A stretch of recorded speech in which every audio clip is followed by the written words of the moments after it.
आप सोचिए, हैदराबाद के लीडिंग बॉलर रहे, इनके लिए 2 बार पर्पल कैप जीत चुके भुवनेश्वर को इन्होंने छोड़ दिया और इस समय पहले ऐसे बॉलर बन गए थे इंडिया के अंदर जिन्होंने तीनों फॉर्मेट के अंदर 5 विकेट हॉल लिए हों। मतलब स्विंग किंग कहे जाने वाले भुवनेश्वर कुमार की बॉल अब स्विंग ही नहीं हो रही थी, पर किसी को अंदाजा भी नहीं था कि 2017 में जिस खिलाड़ी का राइज हुआ है 2018 में उसका करियर एंड होने वाला है। रन तो इनको वैसे भी नहीं पड़ रहे थे, मेडन ओवर तो फेंक ही रहे थे, साथ में इनके विकेट लेने की कैपेबिलिटी सबसे ज्यादा हाई थी। एक ऐसा बॉलर जिसने लगातार 2 बार पर्पल कैप जीती है। भुवनेश्वर एक ऐसे बॉलर है जिन्होंने अपनी पहली बॉल ही अपनी ड्रीम बॉल डाली थी। भुवनेश्वर कुमार ने सचिन तेंदुलकर को पहली बार फर्स्ट क्लास क्रिकेट के अंदर डक पर आउट किया था। ये दुनिया के सबसे बेस्ट स्विंग बॉलर माने जाते थे, पर कैसे एकदम से बीसीसीआई ने इनको ड्रॉप किया और इसके बाद बीसीसीआई ने इनको कभी मौका ही नहीं दिया। कैसे लगातार 2 बार पर्पल कैप जीतने वाले प्लेयर को बीसीसीआई किसी फॉर्मेट में मौका नहीं दे रहा। आखिर क्यों बुमराह के रूल आउट होने के बाद इन्होंने हर्षित राणा को ले लिया लेकिन ये भुवनेश्वर को नहीं ले रहे। आइए आज की इस डिटेल्ड वीडियो में समझने की कोशिश करते हैं व्हाई बीसीसीआई इग्नोरिंग भुवी। देखिए, कहानी की शुरुआत सबसे पहले 2014 में होती है। 2014 के राउंड में भुवनेश्वर कुमार को पहली बार इंजरी हुई थी और इंजरी के चलते 6 महीने के लिए बेड रेस्ट पे चले गए थे। एंड बेड रेस्ट पे जाने के बाद सबको लग रहा था कि आने वाले वर्ल्ड कप ये नहीं खेलेंगे, लेकिन 2015 वर्ल्ड कप में इनका नाम था। अब मंच काफी बड़ा था और सबको पता था कि भुवनेश्वर इतने ड्रीम बॉलर हैं कि सबकी ड्रीम डिलीवरी ये डालते हैं। भुवनेश्वर ने स्टार्टिंग में आके कमाल कर दिया था, लिटरली पाकिस्तान के 20-20 रन देके 4-4 विकेट ले जाते थे और ऐसे में सबको लग रहा था कि 2015 वर्ल्ड कप में कमाल का परफॉर्म करेंगे। पर 2015 वर्ल्ड कप में एक मैच खेलने के बाद ये अगेन इंजर्ड हो गए और इसके बाद ये फिर से बेड रेस्ट पे चले गए। भुवनेश्वर को एंकल इंजरी हो गई थी और इसके चलते इनका पूरा 2015 खत्म हो गया और जब इनका 2015 खत्म हुआ तब इंडियन टीम में नए नए बॉलर्स ने जगह बनाई। मोहम्मद शमी, उमेश यादव, मोहित शर्मा जैसे बॉलर इसी टाइम पे पीक में आ गए थे और सब लोग विकेट भी ले रहे थे। सबको लग रहा था कि भुवनेश्वर डिसअपियर्ड हो गए और भुवनेश्वर अब देखने को नहीं मिलेंगे, लेकिन 2016 में होता है आईपीएल और ये कमबैक इतना कमाल का कमबैक था कि 2016 में सबसे ज्यादा रन बनाने के बाद भी विराट कोहली की टीम नहीं जीती क्योंकि यहाँ पे पर्पल कैप भुवनेश्वर कुमार ने जीती थी। देखिए, 2016 के अंदर सबसे ज्यादा रन विराट ने बनाए थे पूरे आईपीएल में और आरसीबी ने डोमिनेट किया था एक तरफा, लेकिन इनके सामने एसआरएच थी जहाँ पे डेविड वार्नर ने बनाए थे 848 रन और इन्हीं के साथ थे भुवनेश्वर कुमार जिन्होंने जीती पर्पल कैप और एसआरएच को विन करा दी ट्रॉफी। 2016 में एसआरएच ने भुवनेश्वर और डेविड वार्नर के दम पे ट्रॉफी जीत ली थी और 2016 के बाद जब 2017 आया तो यहाँ पे भुवनेश्वर ने अगेन आईपीएल के अंदर 26 विकेट लिए। इस बार तो इन्होंने 14 मैच में ही 26 विकेट ले लिए थे और इस बार अगेन इन्होंने पर्पल कैप जीती। ये पूरे क्रिकेट इतिहास के पहले ऐसे प्लेयर बने जिन्होंने लगातार 2 बार पर्पल कैप जीत ली और इन परफॉर्मेंस की दम पर 2017 में इन्होंने इंडियन टीम में अगेन जगह बनाई। देखिए, 2015 में भुवनेश्वर कुमार ड्रॉप हो चुके थे और 2017 में ओडीआई के अंदर रिटर्न आते हैं और रिटर्न आते ही साथ ये 5 विकेट हॉल ले लेते हैं। जब ये 5 विकेट हॉल लेते हैं तो इनको टेस्ट में भी पिक किया जाता है और जब इन्हें टेस्ट में पिक किया गया तो टेस्ट के अंदर भी 5 विकेट हॉल ले लिए और इस समय पहले ऐसे बॉलर बन गए थे इंडिया के अंदर जिन्होंने तीनों फॉर्मेट के अंदर 5 विकेट हॉल लिए हों। T20 आई में तो ये बहुत पहले ही 5 विकेट हॉल ले चुके थे और ये वही टाइम था जब भुवनेश्वर कुमार मेन बॉलर थे और साइड बॉलर थे जसप्रीत बुमराह। एंड इस समय सबको लग रहा था कि आने वाले टाइम में भुवनेश्वर बहुत लेजेंडरी बॉलर बनेंगे क्योंकि ये तीनों फॉर्मेट के अंदर कमाल की गेंदबाजी करते हैं। इनकी तीनों फॉर्मेट में बॉल स्विंग होती है। रन तो इनको वैसे भी नहीं पड़ रहे थे, मेडन ओवर तो फेंक ही रहे थे, साथ में इनके विकेट लेने की कैपेबिलिटी सबसे ज्यादा हाई थी। इवन ये वो टाइम था जब इंडिया और ऑस्ट्रेलिया की सीरीज हुई थी 5 मैच की, जिसमें 4 बार फिंच को आउट किया था भुवनेश्वर कुमार ने ही। फिंच तो परेशान हो गए थे कि भुवनेश्वर को खेले कहाँ। भुवनेश्वर फिंच को एक बॉल अंदर डालते थे, इसके बाद एक बॉल बाहर डाल देते थे और फिंच को समझ में नहीं आता था, वो लिटरली विकेट गवा देते थे। किसी को अंदाजा भी नहीं था कि 2017 में जिस खिलाड़ी का राइज हुआ है 2018 में उसका करियर एंड होने वाला है। देखिए, 2017 के बाद 2018 की स्टार्टिंग में इनको अगेन से एंकल इंजरी हो गई और इस बार जब इनको एंकल इंजरी होती है तो जब ये रिकवर होके आते हैं तो इनकी बॉल में स्विंग ही नहीं रहता। देखिए, भुवनेश्वर कुमार जब रिकवर होके आए थे तो ये बॉलिंग तो अच्छी कर रहे थे, इनकी स्पीड भी बढ़ गई थी, लेकिन इनकी बॉल स्विंग हो ही नहीं रही थी। देखिए, कोई भी बॉलर बहुत अच्छा बॉलर तब बनता है जब अच्छी लाइन लेंथ के साथ उसकी बॉल स्विंग हो या फिर उसके पास स्पीड हो। जैसे हमने क्रिकेट इतिहास में कमाल के बॉलर देखे हैं जिनके पास लाइन लेंथ के साथ स्विंग थी तो किसी के पास लाइन लेंथ के साथ काफी ज्यादा स्पीड थी।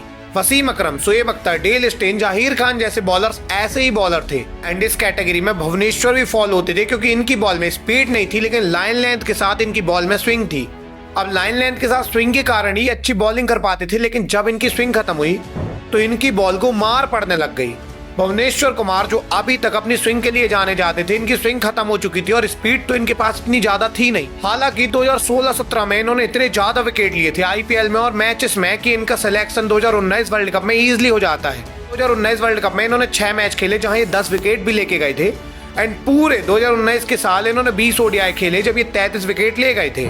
इंजरी से रिकवर होने के बाद भी भुवनेश्वर लगातार विकेट ले रहे थे और इनका टीम में नाम भी आ रहा था। बट इस पर्टिकुलर टाइम में भुवनेश्वर को रन पड़ने लग गए थे।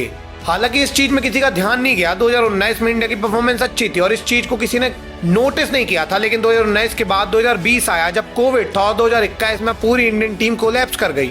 2021 वर्ल्ड कप में तो इंडियन टीम ग्रुप स्टेजेस में एग्जिट कर गई थी, इसलिए भुवनेश्वर की परफॉर्मेंस पे किसी का ध्यान ही नहीं गया। और 2021 के बाद आया 2022 और इस साल सबका ध्यान भुवनेश्वर पे ऐसा गया कि ये साल भुवनेश्वर का आखिरी साल बन गया।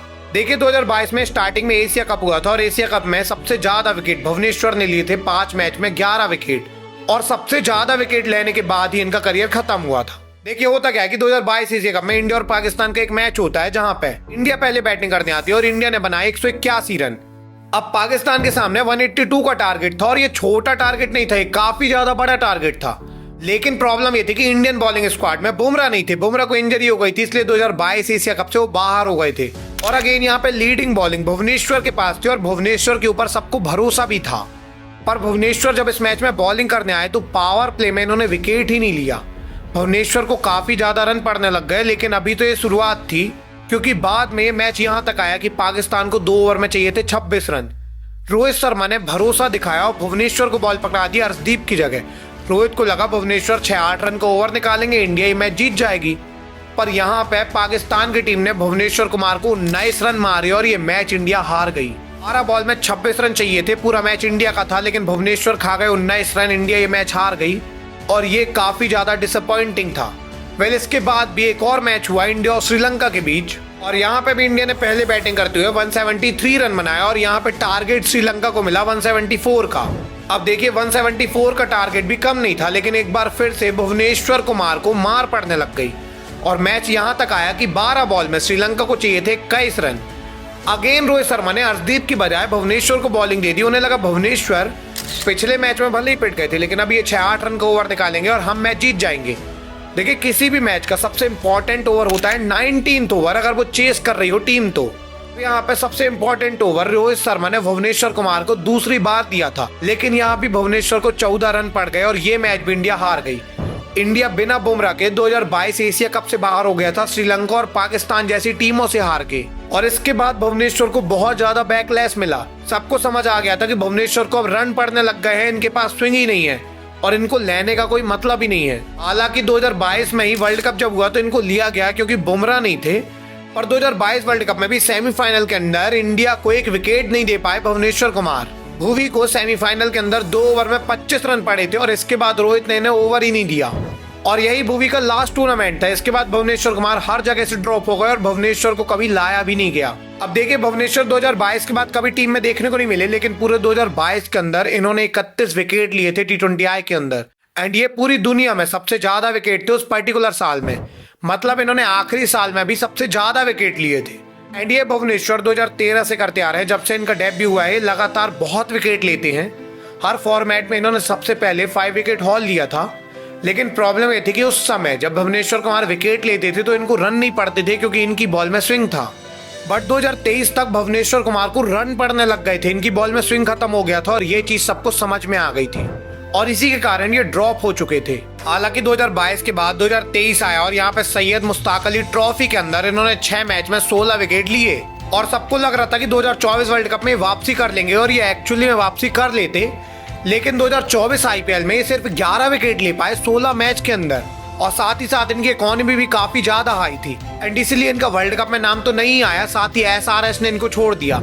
आप सोचिए हैदराबाद के लीडिंग बॉलर रहे, इनके लिए 2 बार पर्पल कैप जीत चुके भुवनेश्वर को इन्होंने छोड़ दिया और इसका कारण यही था कि भुवनेश्वर को अब रन पड़ने लगे हैं और ये विकेट भी नहीं ले पा रहे हैं। एंड यही रीजन है कि अभी बीसीसीआई इनको इग्नोर कर रहा है। देखिए, यदि आपको लग रहा है कि भुवनेश्वर कुमार को चैंपियन ट्रॉफी के लिए लेना था क्योंकि यहाँ पे बुमराह इंजर्ड है और सिराज का टीम में नाम नहीं है, तो ऐसा इसीलिए नहीं हुआ क्योंकि 2022 में सेम सिचुएशन थी। यहाँ पे भी बुमराह इंजर्ड थे और बुमराह की जगह ही भुवनेश्वर कुमार को लिया गया था, लेकिन भुवनेश्वर को लगातार मार पड़ी और बीसीसीआई को समझ आ गया है कि भुवनेश्वर के पास अब उतनी स्विंग नहीं है, जिसके चलते उनको मार पड़ रही है और इसीलिए चैंपियन ट्रॉफी में उन्हें सिलेक्ट नहीं किया गया है।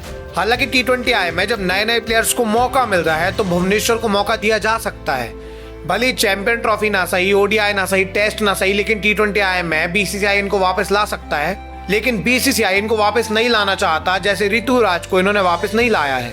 वैसे भुवनेश्वर के साथ चीजें हो रही हैं। हालांकि मैं आशा करता हूँ कि भुवनेश्वर को किसी फॉर्मेट में तो मौका मिले, और अगर इन्हें मौका नहीं मिलता तो इनका करियर जल्दी एंड हो जाएगा। कमेंट सेक्शन में जरूर से बताइए। वैसे भुवनेश्वर की ये वीडियो आपको पसंद आई है तो धवन की ये वीडियो आपको बहुत पसंद आएगी, जरूर से देखिएगा।